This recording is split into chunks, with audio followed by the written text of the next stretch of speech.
இன்றைக்கான வீடியோவில் ஃப்ரீ ஃபயரில் ஃபஸ்ட்டு வந்த அறிவியல் அனிமேஷன் என்னன்னு தான் பார்க்க போகிறோம். அதாவது அறிவியல் அனிமேஷன்னா வேறு எதுவும் கிடையாது. உங்கள் ஐடியா யாராச்சும் இன்ஸ்பெக்ட் பண்ணி பார்த்தாங்கன்னா அப்போ உங்கள் என்ட்ரிக்கு நீங்கள் ஒரு அனிமேஷன் செட் பண்ணி வச்சுருப்பீங்க பார்த்தீங்களா, அதான் அறிவியல் அனிமேஷனு. உங்களுக்கு இன்னும் புரியுற மாதிரி சொல்லணும்னா இந்த வீடியோ வந்து பார்த்துட்டு வாங்க.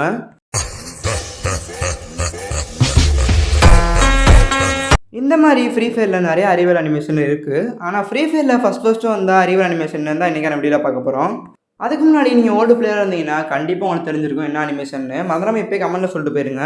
அதுக்கு முன்னாடி இப்போ தான் நம்ம சேனலை நீங்கள் புதுசாக பார்க்குறீங்கன்னா நிறைய ஃபேக்ஸ் கண்டென்ட் போட்டுக்கிட்டு இருக்கோம். அதனால் சேனலை மறந்துடாமல் சப்ஸ்கிரைப் பண்ணிட்டு பாருங்கள். ஸோ சப்ஸ்கிரைப் பண்ணியிருப்பீங்கன்னு நம்புகிறேன். அது என்ன அனிமேஷன் பார்த்தீங்கன்னா இந்த கோப்ரா அனிமேஷன் தான். ஒரு போட்டோக்குள்ளே வந்து பைக்கில் வந்து இறங்குற மாதிரி சரியான அனிமேஷனாக கொடுத்துருப்பாங்க. ஃப்ரீ ஃபயர்லேருந்து வந்து ஒரு பெஸ்ட் அனிமேஷன்னே சொல்லலாம். இந்த அனிமேஷனுக்கு அப்புறம் தான் புதுசாக நிறைய அனிமேஷன் ட்ரை பண்ண ஆரம்பித்தாங்க. ஸோ அதுக்கெல்லாம் பேஸ்ன்னு பார்த்தீங்கன்னா இந்த ஒரு அனிமேஷன் தான். தெரியாதவங்க தெரிஞ்சுக்கோங்க. ஸோ இந்த மாதிரி ரெகுலர் ஃபேக்ஸுக்கு ஒன்றே தெரிஞ்சுக்கணும்னு நினச்சிங்கன்னா நம்ம சேனல் மறந்துடாமல் சப்ஸ்கிரைப் பண்ணிட்டு போயிருங்க. ஸோ நெக்ஸ்ட் வீடியோ சந்திப்போம். Bye guys.